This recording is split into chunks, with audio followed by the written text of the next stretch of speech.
ओवैसी बहुत बुद्धिशाली व्यक्ति है, पढ़ा लिखा है, और उसको मैं मजाक में कहता हूँ कि तुम राष्ट्रभक्त हो। वो एक अपना अस्तित्व बनाने के लिए कई चीज़ें बोलते हैं, परंतु वास्तव में उसमें तर्क नहीं होता है। दूसरा है कि वो सिर्फ लोगों को जुटाने में लगे हुए हैं, अपनी लोग यानी मुसलमान, तो मुसलमान के लीडर बनने के लिए। ओवैसी बहुत बुद्धिशाली व्यक्ति है, पढ़ा लिखा है, और उसको मैं मजाक में कहता हूँ कि तुम राष्ट्रभक्त हो, परंतु तुम राष्ट्र के हित में ही नहीं हो। तो उन्होंने कहा फ़र्क क्या? मैंने कहा मैं तुम किसी दुश्मन के साथ नहीं हो, परंतु जो हमारे देश बननी चाहिए उसका विरुद्ध में हो। तो वो एक अपना अस्तित्व बनाने के लिए कई चीज़ें बोलते हैं, परंतु वास्तव में उसमें तर्क नहीं होता है। दूसरा है कि वो सिर्फ लोगों को जुटाने में लगे हुए हैं, अपने लोग यानी मुसलमान, तो मुसलमान के लीडर बनने के लिए। परंतु मैं उसको सम्मान देता हूँ कि वो हमारे भारत देश की एक जाने माने वकील हैं, और उनका जो लोकप्रियता है जो है सर देश के लिए, उस पर मुझे कोई संदेह नहीं है। बिहार में पहली बार लॉ कॉन्क्लेव हो रहा है, आप आए हैं, कैसा माहौल रहेगा? देखिए, पहले बार कभी लॉ का वाद विवाद हुआ तो तब हुआ था जब आदि शंकरा यहाँ आए थे, और मंदना मिश्रा से उन्होंने चुनौती दी कि मेरे साथ आप बहस करो, और यदि मैं आपको हरा दूं, क्योंकि उस समय वो बुद्ध के थे, बुद्ध धर्म में थे मंदना मिश्रा। तो डिबेट, और शंकराचार्य हिंदू थे, परंतु अद्वैता हिंदुत्व में वो विश्वास करते थे। को यानी इतने मशहूर और इतने महान लोग थे, उनके डिबेट का अंपायर कौन होगा?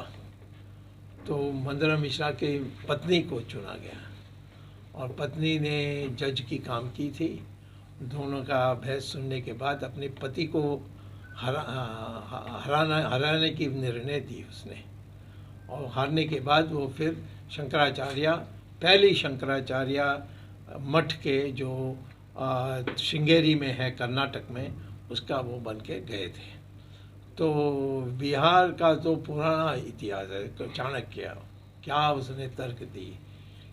तो हमारी जो सारी जो संस्कृति है वो तो बिहार से शुरू हुई थी, सूर्यवंश के साथ बनी, वहाँ से चली, और इसीलिए आज बिहार को दोबारा उस रास्ते में लाने के लिए बहस से, मारपीट से नहीं, गाली गलौज से नहीं, जाति के आधार पर नहीं, सिर्फ विधि अनुसार न्याय के आधार पर बिहार में करने के लिए हमारे साथी लोगों ने, जो हमारे साथ इंटर्न भी किया है उन्होंने पहले, इन लोगों ने एक फैसला किया है। इसका मैं स्वागत करता हूँ, इसीलिए मैं आया हूँ। सर, बिहार का मतलब एक परसेप्शन बनता है UPSC, civil services, IAS, IPS, लेकिन लगता है लॉ प्रेप ने जिस तरीके से शुरुआत की है, और बच्चे जो है बिहार के बच्चे वकील बनेंगे, बड़े बड़े वकील बनेंगे। हाँ। तो आईएएस आईपीएस से हटकर एक नए स्ट्रीम पर लगता है कि चल पाएंगे। बिल्कुल, आईएएस तो नौकरी है, ये तो समाज के लिए है,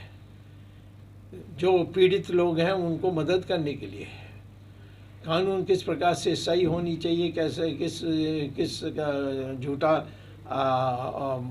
यानी झूठे बातें कही जाती है कानून के नाम पर, वो उसको रद्द करना, ये सब अब आवश्यक है।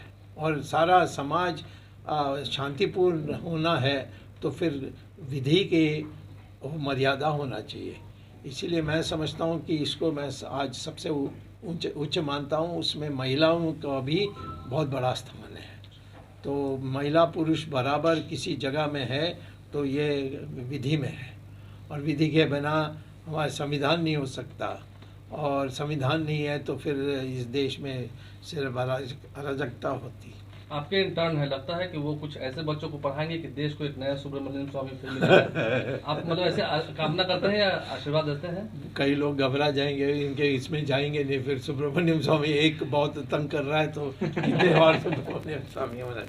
नहीं, इनकी मर्जी के अनुसार ये अपने पाँव पर खड़े हैं और जो करते हैं मैं उनके साथ हूँ।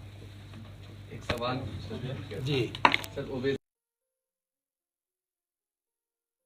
ये लो मुंह मीठा करो, आज मैंने अपना जॉब छोड़ दिया, अब हम पूर्णिया वापस जाएंगे। जॉब छोड़ दिया है? मतलब ये घर कैसे चलेगा? हम करेंगे क्या? और माँ बाबूजी क्या बोलेंगे? इसलिए मैं एक और मिठाई का डब्बा लाया, अपने बिजनेस के लिए लोन अप्रूव हो गया। अरे लोन अप्रूव हो गया वो तो ठीक है, लेकिन पूर्णिया में हम रहेंगे कहाँ? अपना घर भी तो नहीं है वहाँ। इसलिए तो एक और मिठाई का डब्बा अलग से लाया हूं। हमने पूर्णिया में घर ले लिया है, पूर्णिया के ई होम्स पैनोरमा में। पूर्णिया में पैनोरमा ग्रुप लेकर आए हैं ई होम्स पैनोरमा, बड़ा घर, आलीशान जिंदगी और अत्याधुनिक सुविधाओं के संग। अरे अरे, अब क्यों मुंह मीठा करवा रही हो? क्योंकि हम घर वापसी जो कर रहे हैं।